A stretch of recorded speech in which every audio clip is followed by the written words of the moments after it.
समाधान समाधान समाधान।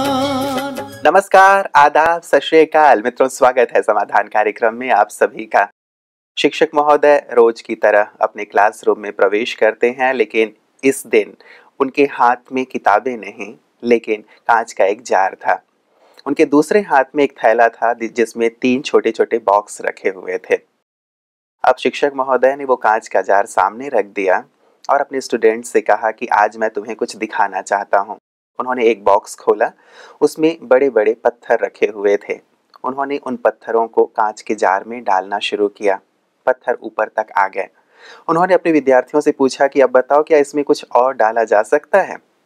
विद्यार्थियों ने देखा कि कांच का जार तो पत्थरों से भर चुका है। उन्होंने कहा कि नहीं, अब आप इसमें कुछ भी नहीं डाल सकते। शिक्षक महोदय ने दूसरा अपना बॉक्स खोला, उसमें छोटे छोटे कंकड़ थे। उन्होंने कंकड़ को उस जार में डालना शुरू किया। अब कंकड़ों ने अपना स्थान लेना शुरू कर दिया। उन्होंने जार को थोड़ा सा हिला दिया, कंकड़ उसमें आ गए, ऊपर तक कंकड़ भी भर गए। अब शिक्षक महोदय ने पुनः पूछा, क्या अब भी इसमें कुछ डाला जा सकता है? विद्यार्थियों ने पहले की तरह कहा, ना, अब तो आप इसमें कुछ डाल ही नहीं सकते। शिक्षक महोदय ने तीसरा बॉक्स खोला, उसमें रेत थे। उन्होंने रेत डालना शुरू किया उस जार में, थोड़ा उस जार को हिला दिया, रेत ने भी अपना स्थान ले लिया।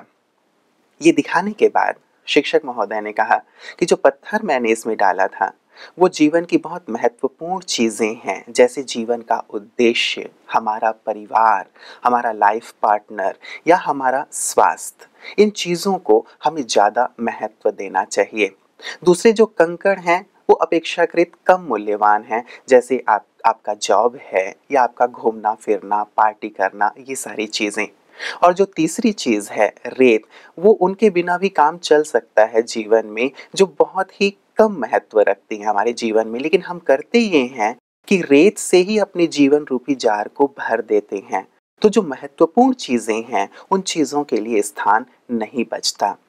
हम अपना समय, अपनी ऊर्जा शायद बहुत छोटी छोटी आवश्यकताओं या इच्छाओं के पीछे नष्ट करते रहते हैं, और जो महत्वपूर्ण चीज़ है, जीवन का उद्देश्य है, हमारा परिवार है, हमारा स्वास्थ्य है, जो ज़्यादा महत्वपूर्ण है, उनकी ओर हमारा ध्यान कम जाता है। सोचें, यदि जार को रेत से भर दिया जाए तो क्या उसमें पत्थर भरे जा सकते हैं?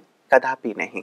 यदि पत्थर भर दिए जाएं तो रेत बाद में डाला जा सकता है। इसीलिए हम जीवन के उद्देश्य पर फोकस्ड रहें। हमें से कितने ऐसे हैं जो अपने जीवन के उद्देश्य को बहुत स्पष्ट रूप से देखते हैं, समझते हैं और उसके लिए जीते हैं।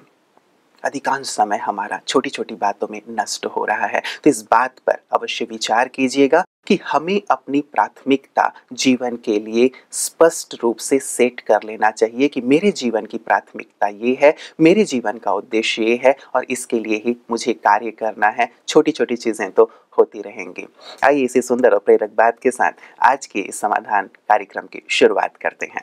भ्राता जी, बहुत बहुत स्वागत और अभिनंदन है। Thank you. भ्राता जी, बहुत बड़ी बड़ी चीज़ें हैं जीवन में, उद्देश्य है, बहुत महत्वपूर्ण कार्य हैं, लेकिन उनको छोड़ के कई बार व्यक्ति जो छोटी छोटी इच्छाएं हैं, नगण्य हैं, जिनके बिना जीवन चल सकता है, उनके पीछे अपनी ऊर्जा ज़्यादा लगा देता है। जैसे बच्चे मान लो वो 12वीं क्लास में आ गए, अभी इम्पोर्टेंट उनका ईयर है, उनको आगे एक अच्छी चीज़ को सेलेक्ट करना है। अभी उन्हें समझ लेना चाहिए मेरे लिए पत्थर क्या है। इम्पोर्टेंट है उनके लिए कि वो सब कुछ छोड़कर फोकस कर दें अपने उस लक्ष्य की ओर। लेकिन कई बच्चे अगर ऐसा नहीं करते तो और जो चीज़ें उन्होंने जीवन में पाली हुई हैं, बॉयफ्रेंड, गर्लफ्रेंड, टीवी देखना, नेट खोलना, मोबाइल पे बहुत सारी बातें करना, घूमना फिरना, पिक्चर्स देखना, तो ये जो छोटी छोटी चीज़ थी जो जीवन में महत्वपूर्ण नहीं है सचमुच, अब महत्वपूर्ण है उसका वो इम्पोर्टेंट लक्ष्य कि मुझे इतने मार्क्स लाने हैं, जो सब्जेक्ट मुझे आगे चुनना है, जिस फील्ड में मुझे जाना है, अब उसके लिए मुझे तैयारी करनी है। तो ये बहुत सुंदर बात है कि छोटी छोटी बातों को महत्व न देकर जब जीवन में जिस चीज़ का पर महत्व हो उस पर फोकस करना। मान लो दिवाली आ गई, अब व्यापारी लोगों को है कि भाई ये 15 दिन बहुत अच्छा बिजनेस चलेगा, और वो तब कोई दुकानदार उस लक्ष्य को भूलकर छुट्टी लेकर निकल जाए घूमने पिकनिक पे कि भाई हमें तो शिमला जाना था, हम चलते हैं, बहुत अच्छा दिवाली का समय है तो अच्छा वहाँ की रिमझिम भी देखेंगे, तो उसको बुद्धिमान तो नहीं कहा जाएगा ना। बिल्कुल, वो कमाई का समय मिस कर जाएंगे, तो ऐसे महत्वपूर्ण शायद वो है। बस इसलिए अपने इम्पोर्टेंट लक्ष्य को पहचान लें, किस समय किस चीज की ज्यादा महत्ता है। देखिए ऐसे ही दूसरी बात जो आप कर रहे थे, संबंध इम्पोर्टेंट चीज है, जीवन साथी इम्पोर्टेंट चीज है। एक समय आता है जब बच्चे की पालना करना इम्पोर्टेंट चीज है, उन पे फुल्ली फोकस करना ये समझदारी है। बाकी चीजें सचमुच नेग्लिजिबल होती हैं उस समय, उनको बाद में किया जा सकता है, उनको छोड़ा जा सकता है, कोई फर्क नहीं पड़ेगा। मान लो बच्चा युवा है और बीमार हो गया, उसको सख्त एक बहुत ही सीवियर बीमारी हो गई और एग्जाम के दिन नजदीक आ रहे हैं, बाप कहे कि नहीं मुझे तो बिजनेस में जाना है, मुझे तो ये काम करना है, तो ये उचित नहीं होगा ना। उस समय महत्वपूर्ण है कि वो बच्चे की केयर करें ताकि वो 2-4 दिन में ठीक होकर अपने एग्जाम की तैयारी कर सके। हर समय मनुष्य को ये विचार कर लेना चाहिए कि उसे प्रायोरिटी किस चीज को देनी है और किन चीजों को छोड़ देना है जो बाद में की जा सकती हैं।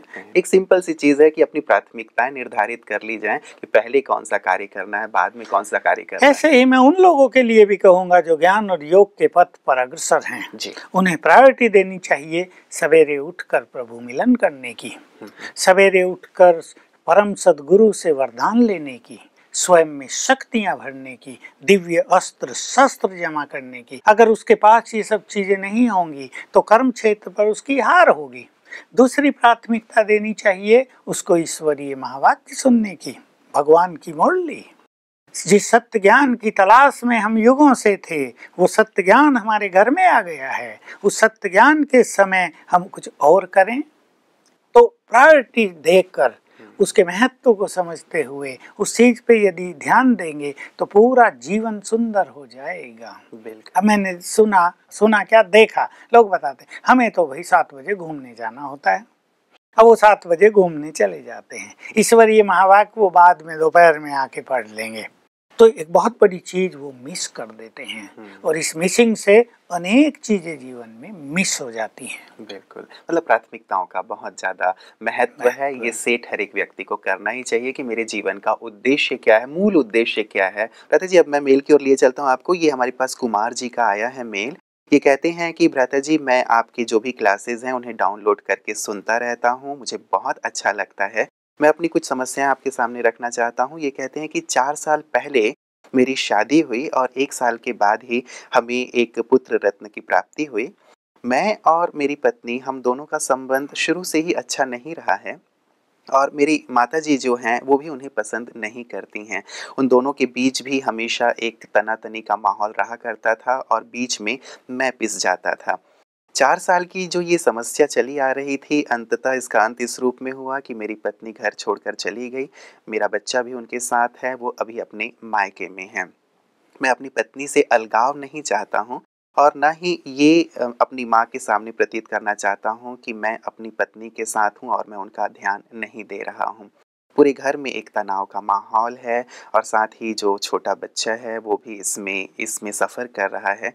मैं कैसे इस सिचुएशन से बाहर आऊं ताकि माँ भी संतुष्ट हो, पत्नी भी संतुष्ट हो और हम सब खुशी से एक साथ रह सकें, क्योंकि इसके कारण डिप्रेशन की स्थिति भी मेरी बनती चली जा रही है। कुमार जी बहुत सारी चीजें आती है। अभी इस बेचारे को तो डिप्रेशन इसलिए हो रहा है, छोटा बच्चा है, ये उसके लिए भी सोचता है कि हम सबके झगड़ों में बीच में ये नहीं पिस रहा लेकिन वो बच्चा पिस रहा है, जिसकी मानसिक स्थिति बचपन से ही निगेटिविटी का शिकार हो रही है जी। आजकल लोग इस बात को कम समझते हैं। मैं सबसे पहली चीज कहूँगा कि समझदार होना चाहिए इसकी माँ को, जो अपनी बहू को अपनी बेटी के समान ट्रीट करे, उसको कुछ सिखाए। वो गलती भी कर सकती है, हो सकता है उसमें भी ईगो रहा हो, वो अपनी सास को सम्मान न देती हो, बुरा व्यवहार करती हो, लेकिन आखिर घर चलाना है, घर बसाना है, सबको आगे बढ़ाना है, आखिर अपना ही जीवन तो नहीं ना, समाज में भी बहुत कुछ होता है। फिर इसके बाद गलत संदेश जाता है, बदनामी होती है, बोलने वाले न जाने क्या क्या बोलते हैं। कोई बोलेगा देखा कैसी दुर्भाग्यशाली लड़की इनके घर में आ गई, कोई बोलेगा बच्चे ने जन्म लिया वो पता नहीं क्या बैड लक लेकर आया है, कोई कहेगा लड़का ऐसा है, कोई कहेगा सास। तो ये बातें सुन सुन के ही ये परेशान हो जाएंगे, डिप्रेशन की स्थिति आ हाँ। जाती है। तो इसलिए मनुष्य को बहुत समझदारी से संबंधों को निर्वाह करना चाहिए। देखिए मैं एक बात कहूँगा, ये सबके लिए ही है कि हर व्यक्ति के मन में दूसरों से एक्सपेक्टेशंस बहुत होती हैं, लेकिन हमें ये जानना चाहिए कि हम एक्सपेक्ट तो करते हैं, लेकिन ये भी सोच लेना चाहिए कि दूसरा व्यक्ति हर समय हमारी एक्सपेक्टेशंस को पूर्ण करने की स्थिति में है। अपने से हम बात करें, क्या हम वैसा रेस्पॉन्स कर सकते हैं जैसा दूसरे लोग चाहते हैं? कदापि नहीं हो सकता। हर एक व्यक्ति का अपना जीवन है, उसका अपना थिंकिंग है, अपनी उसकी भावनाएं हैं, कार्य करने की शक्ति है, बौद्धिक शक्ति है, उसका बैकग्राउंड न जाने कैसा रहा है। अब वो लड़की इस घर में आई है, न जाने बैकग्राउंड कैसा रहा है, उसको माँ बाप ने प्यार दिया है या नहीं, मेंटली वो कितनी स्ट्रॉन्ग रही है, वो भी तो कामना करती होगी ना कि मेरी सास ऐसा मुझे प्यार करेगी, मैं कुछ गलती करूंगी तो मुझे प्यार से सिखा देगी। लेकिन अगर सास डांटे तो उसका भी तो ईगो हर्ट होगा और वो भी फिर सामना करेगी। इसलिए मैंने कहा पहले समझदार होना चाहिए माता जी को। अब वो हमारे घर में शामिल हुई है, हम उसे अपने घर में शामिल कर लें। लोग करते नहीं हैं, हम उसे स्वीकार कर लें। उसमें कुछ अवगुण हैं, कुछ गुण हैं, कुछ कमजोरियां हैं, कुछ विशेषताएं, सबको शामिल करें अपने परिवार। वो जो बात आप कहते हैं कि एक बेटी की को जिस प्रकार से पालती है माँ, वैसे ही बहू को बेटी की तरह कोई सोचे कि हमारे घर में जो लड़की आ रही है वो तो सर्वगुण संपन्न होनी चाहिए, वो थी क्या जब वो दूसरे घर से आई थी? तो सास को तो ये विचार करना चाहिए, अपने उन दिनों को याद करना चाहिए जब वो माँ को छोड़ के दूसरे घर में आई थी और लोगों ने उससे कैसा व्यवहार किया था। अगर सुंदर नहीं किया था तो अब वो सीख ले कि मुझे तो सुंदर करना चाहिए। माता जी कई बार ये होता है कि उनके साथ जैसा व्यवहार किया गया था, यदि ठीक से उनको ट्रीट नहीं किया गया था उनकी सासू माँ के द्वारा या उनकी ननद के द्वारा, तो वही चीज वो यहाँ पे अपनी बहू के साथ करते हैं। वो मैनेज करना चाहता है, मनुष्य की ये साइकोलॉजी हो गई है। और क्योंकि मन बहुत वीक है इस टाइम, इसलिए उनको गुस्सा रहता है कि मुझे सताया है तो मैं भी सताऊं, मैं भी बदला लूं। अब उस लड़की ने क्या किया जो तुम्हारे घर विरासत जैसे चली आ रही है। तो वास्तव में इनको समझदार होना चाहिए और लड़के को अब राजयोग मेडिटेशन भी सीख लेना चाहिए। अपने घर में ये अच्छा मेडिटेशन करे 1 घंटे। डिप्रेशन में आने से तो सब खेल बिगड़ जाएगा, ये भी जीवन ही समाप्त कर देता है डिप्रेशन। तो डिप्रेशन नहीं, एक रास्ता इसको निकालना है। प्रायोरिटी किसको देनी है? अब देखिए पत्नी और बच्चा वो इसके जीवन साथी हैं, माँ तो पता नहीं कब चल बसे। माँ को भी समझदार होना चाहिए और अब इस बच्चे को समझदार होने की ज़रूरत है कि वो अपनी माँ को भी समझाकर कन्विंस करे और सब अच्छा व्यवहार करके घर में लवफुल एटमॉस्फेयर बनाए। लेकिन जैसा मैंने कहा राजयोग ये सीखें, अगर इन्होंने नहीं सीखा है, ये परिस्थिति इन्हें राजयोगी बनाए, इन्हें प्रभु मिलन की ओर ले चले, इनके पास सत्य ज्ञान हो और ये रियलाइज करें कि हमारी गलती कहाँ हो रही है। लड़के की भी गलती हो सकती है, भले ही वो 2 के बीच में है, लेकिन उसे सोचना तो पड़ेगा ही कि दोनों को राजी मुझे करना है। माँ को भी हम ये नहीं कहेंगे कि इग्नोर कर दिया जाए, माँ भी इम्पोर्टेंट चीज़ है। माँ से भी बहुत बच्चों का प्यार होता है, लेकिन पत्नी आई है वो जीवन साथी है, उसका स्वभाव कैसा भी है। हर व्यक्ति ये रियलाइज करे मेरी गलती कहाँ हो रही है। संबंधों में अगर हर व्यक्ति इस तरह विचार करे और अपने को चेंज करने के लिए तैयार हो तो जीवन एक सुंदर सुंदर खेल बन जाएगा। लेकिन ये सबसे बड़ी बात है भ्राता जी, अपनी कमजोरी को रियलाइज करना, स्वीकार करना और स्वीकार करना। जी जी, मुझे लगता है कि यही सबसे बड़ी तकलीफ तो यही है, क्योंकि कोई भी अपनी गलती को स्वीकार नहीं करता, ना ही उसे रियलाइज कर पाता है और ना ही चेंज कर पाता है। ये कैसे हो? हाँ, हर व्यक्ति दूसरों की ओर उंगली उठा रहा है, जबकि कहते ही हैं कि 1 उंगली दूसरों की ओर तो 3 हमारी ओर हैं। लेकिन अब ईगो बढ़ गया है बहुत। हमारी एजुकेशन ने ये एक निगेटिव छाप भी छोड़ दी मन पर कि जहाँ मनुष्य एजुकेट हुआ, जहाँ उसके पास डिग्री आई, उसकी विवेक का विकास हुआ, तो ईगो का भी विकास हो गया, अहंकार का भी विकास हो गया। इस अहंकार के वश होने के कारण मनुष्य अपनी गलती को स्वीकार नहीं करता, उसे रियलाइज नहीं करता, और वो सदा ये कहता है ये बदले तो सब ठीक हो। परंतु ऐसे बहुत जगह लोगों ने एक्सपेरिमेंट किए हैं, खुद को बदल दिया तो सब कुछ ठीक हो गया, दूसरे भी बदल गए और बहुत अच्छा होगा। यही बात इन्हें करनी है, अपने को बदलेंगे। पर पहले मैं कहूँगा माता जी को बदलना चाहिए, फिर लड़के को बदलना चाहिए, और तीसरा नंबर हम उसकी पत्नी को देंगे तो बच्चे पर बहुत अच्छा इफेक्ट पड़े, उसका फ्यूचर भी अच्छा हो। नहीं तो भला लड़की अपने घर में कहाँ सुखी रहेगी, सदा सुखी नहीं रह सकती। बिल्कुल। कहते जी, हमारे पास अगला मेल पुनः परिवार से ही जुड़ा हुआ आया है। ये कहती हैं कि ओम शांति, मेरी लव मैरिज हुई है और शादी के बाद अब मैं बिल्कुल खुश नहीं हूँ। 1 साल के अंदर ही मेरे मायके वालों का और मेरे इन लॉज का बहुत ज़्यादा झगड़ा हो गया। अभी इन लॉज उनसे बात नहीं करते हैं और मेरे हस्बैंड को भी मेरे मायके नहीं जाने देते हैं। इस झगड़े में मैं और मेरे हस्बैंड के बीच, हम दोनों के बीच दूरियां जो हैं वो बढ़ती चली जा रही हैं और साथ ही हमारे बीच झगड़े भी होने लगते हैं। अब क्या है कि मेरे पति वैसे तो मुझे चाहते हैं कि खुश करें, लेकिन अपने माता पिता की बातों में आकर के वो भी बीच की स्थिति, जैसे पहली स्थिति थी वैसी स्थिति हो रही है। अब ये कहते हैं ब्रता जी कि मेरे इन-लॉज़ बहुत ज़्यादा मुझ पे कंट्रोल करना चाहते हैं।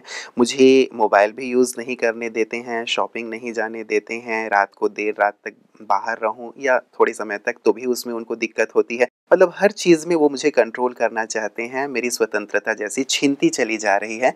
ऐसे में मुझे लगता है कि मैं अपने घर चली जाऊँ, मेरा निर्णय ठीक है या नहीं है, इस ऊहापोह की स्थिति में मैं बनी रहती हूँ।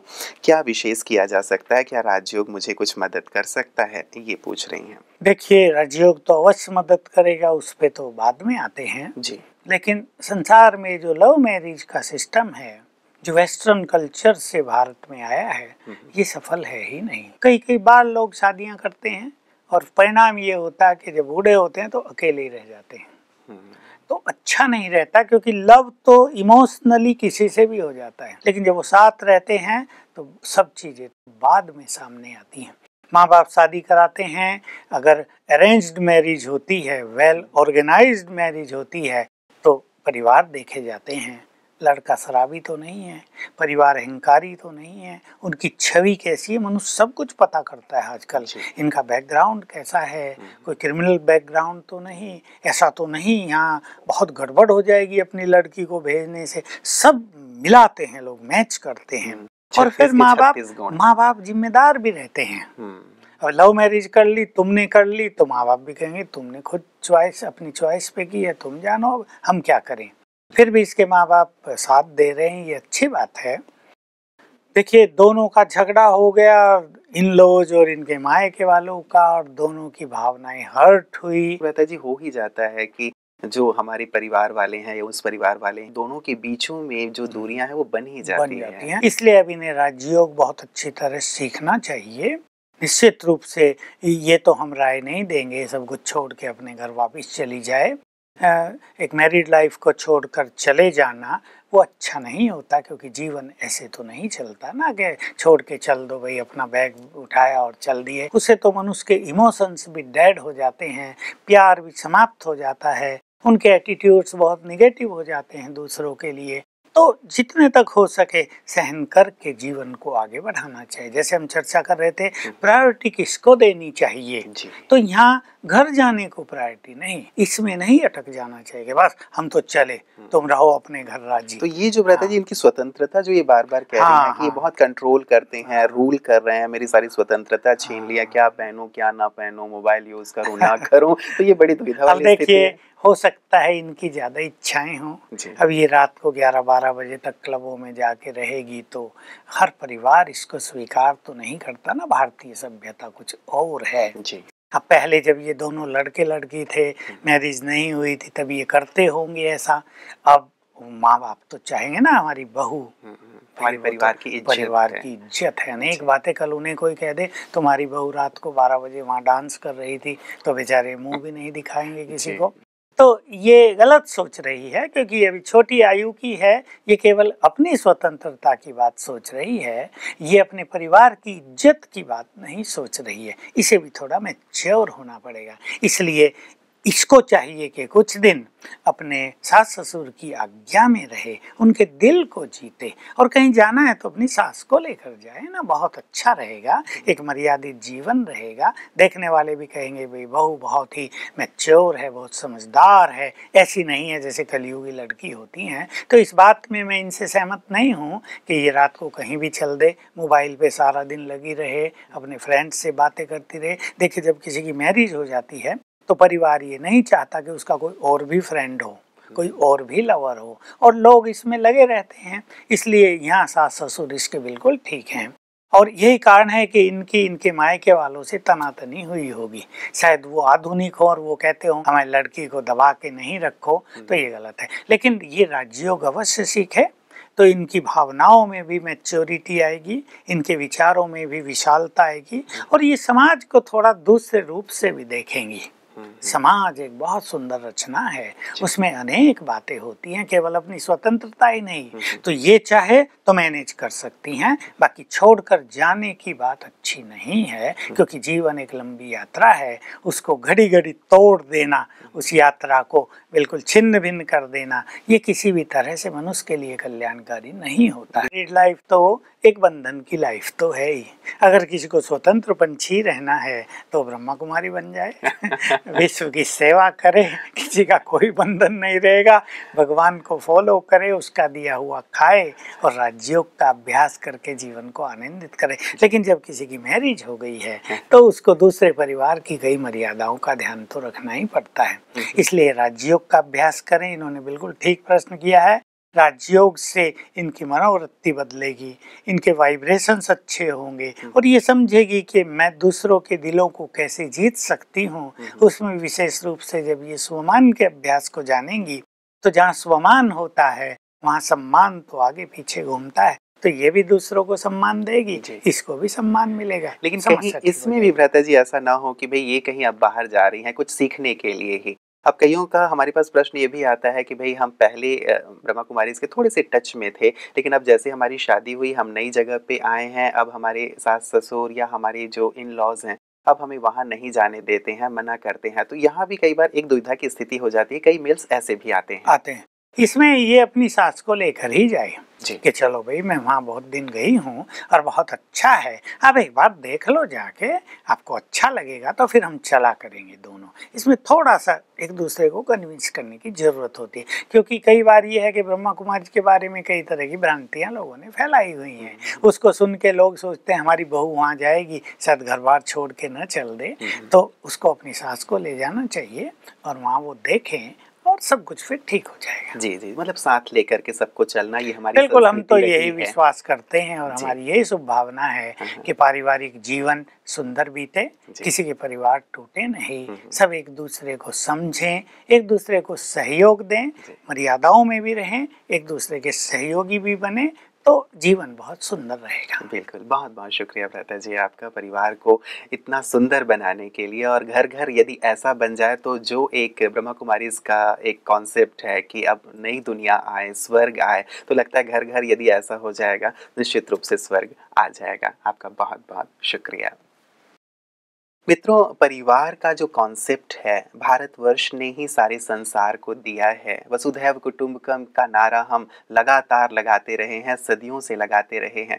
जो सारे विश्व को परिवार मानते हैं और जिस देश ने सारे विश्व को परिवार का कॉन्सेप्ट दिया हो, वहाँ अब परिवार टूटे ना, इस बात का हमें विशेष ध्यान रखना है। जिन बातों के कारण परिवार टूट रहे हैं उन कमियों को हमें ढूंढना है। जो भ्राता जी कह रहे थे कहाँ कमी है, कहाँ कमजोरी है, उन कमियों को ढूंढने की आवश्यकता है और अपने आप को झुकाने की आवश्यकता है। कई बार हम अड़ जाते हैं कि मैं ही ठीक हूँ, सामने वाला गलत है, यहाँ बात बिगड़ जाती है। जो झुकता है वास्तव में वही महान होता है। परिवार को टूटने से बचाना हम सबकी जिम्मेवारी है। इसीलिए झुकें, प्यार से रहें, राजयोग का अभ्यास करें, जिससे आपस में समरसता बनी रहेगी और परिवार में खुशहाली बनी रहेगी। तो आपका परिवार खुशहाल रहे, इन्हीं शुभकामनाओं के साथ नमस्कार।